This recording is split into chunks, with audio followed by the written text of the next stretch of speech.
Hello YouTubers, my name is X Factor, and chances are you're just getting into the Battlefield 4 beta or are new to my community, and a lot has changed since Battlefield 3 has come out.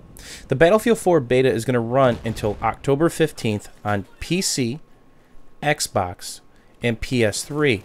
Never heard of Battlefield? Never played a day in your life? Don't worry. Starting October 4th, you can go to Origin, the Microsoft Store, the PlayStation Store, and download the beta for absolutely free.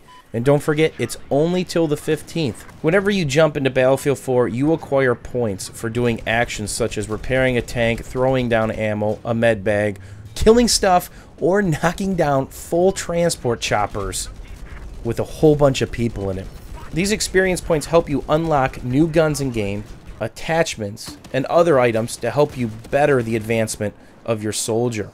Customization is the name of the game. And as you see these clips going by, there's going to be a common thread. There's a mini map on the bottom left. The blue guys are your teammates. Map awareness is everything.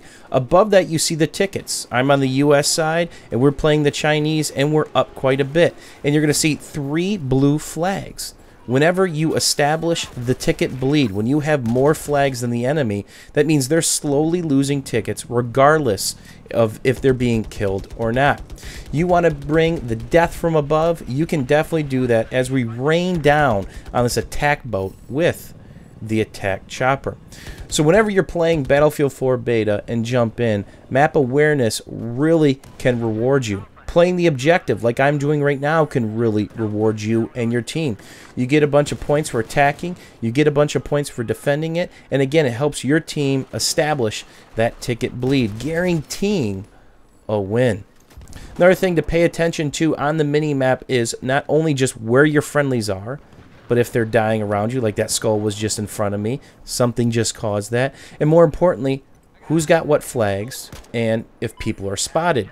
When you do the spotting action, it puts a red Dorito above their head and places them on the mini-map for a couple seconds. And that can help out other team members that are flanking potentially, or see them as well.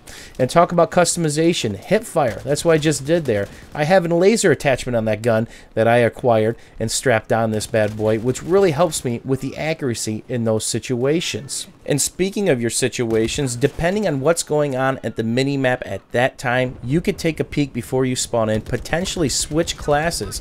Bunch of armor just roll up on a point, maybe you can spawn engineer and get that lethal rear end shot to really put the hurting on that piece of armor. And that's one of the unique things about Battlefield 4 is it's not just what you hit the piece of armor with, it's where and from what angle. So if you can sneak up on a piece of armor, line up the rear end and fire an RPG, it's really going to hurt that piece of armor, and they're going to be a fragile paperweight at that point.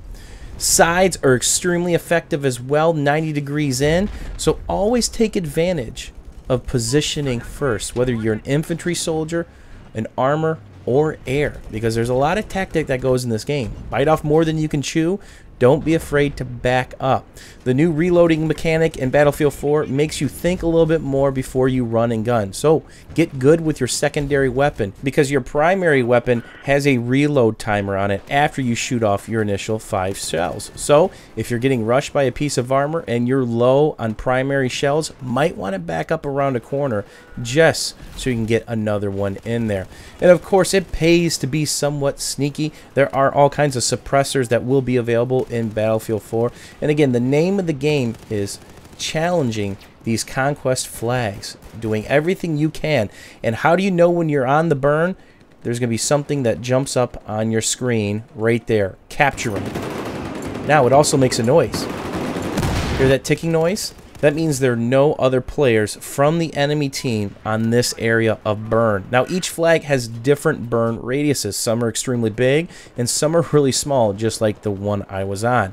Now, you could still win the burn if you've got 2 teammates and they've got 1, but it won't make that ticking noise. Or they could be a couple feet outside of that burn area. So you might want to do some checking around before you shove off. And speaking of those transport choppers, they're pesky, aren't they? Over the next couple days, I'm going to do a couple more beginner tutorials for the beta, talking about some of the basic mechanics in the game, thought processes, and other tips to really help you guys get to killing and dying a lot less, hopefully. Let me know what you guys think. Hopefully you guys enjoyed this and found this useful. And let me know if you have any questions or comments. Leave them down below. We'll see you soon, YouTubers.